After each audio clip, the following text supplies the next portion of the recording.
Hindi nga kagaya ng mga unang laro ng Golden State Warriors, nagawa nga po ng kanilang team na manalo nang wala ang tulong ni Stephen Curry. At naisakatuparan nila yan salamat kay Jimmy Butler na siyang naging leader ngayon ng Warriors. Mismong si Butler na ang nagsabi sa interview sa media na sobra nga po siyang nag-matured sa kanyang ugali. Kung noon puro lang score ang kanyang nasa isip, ngayon naman mas pinagtutuunan niya ng pansin ang kapakanan ng buong team at ng kanyang mga kakampi. Lahat nga po ay gagawin nito kahit anuman ang ipatrabaho sa kanya ni Coach Steve Kerr para manalo.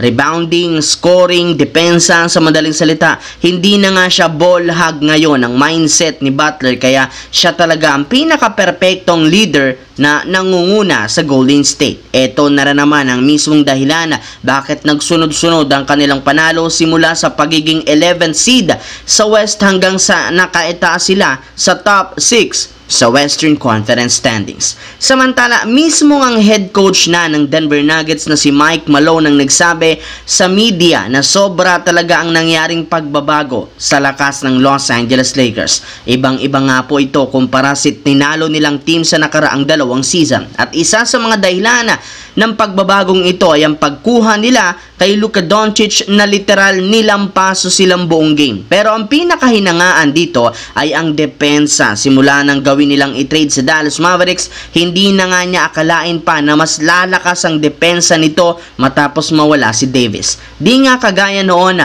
mas madaming option ngayon si Coach JJ Redick kagaya ng paggamit ng small ball at paglalaro ng athletic big man. Marami na rin naman sila ngayon mga versatile player na napaka-lakas sa depensa at lahat ngang yan nagagawa ng Lakers kahit wala si LeBron James at Rui Hachimura dahil sa injury. Kaya curious nga po ngayon kung gaano pa lalakas ang Lakers kapag bumalik na ang dalawang ito at nakompleto ang Big 3 na LeBron, Austin Reeves at Luka Doncic. Kaya hindi na nga siya magtataka kung pinaghahandaan at kinakatakutan ngayon ng ibang mga teams ang Los Angeles Lakers. Nga pala mga idol, rest ngayon at out sina Luka, Reeves, LeBron, Hachimura at Dorian Finney-Smith kasama si Jared Vanderbilt na nakalista bilang doubtful kontra sa Milwaukee Bucks. Sa kabilang banda, dahil nga sa napakasakit na pagkatalo ng Miami Heat last game laban sa Detroit Pistons, meron na silang 9-game lose streak kung saan isang beses lamang silang nanalo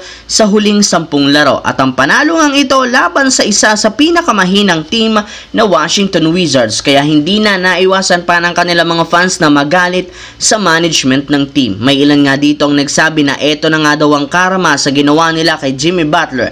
Nagagaya na nga sila ngayon sa Dallas Mavericks na damang-dama ang backfire ng mga pinagagagawa nila noon. At kahit man nasa pansampung pwesto sila sa East na merong record 29 wins, 42 losses, pasok pa rin sila sa play-in tournament. Mukhang malabo rin naman silang umabot hanggang sa playoffs. Sa pinapakitang performance nila ngayon, mukhang wala silang kakayahang makipagsabayan at talunin ng ibang mga teams na nasa play-in kagaya ng Chicago Bulls na siyang inaasahang una nilang makakatapat.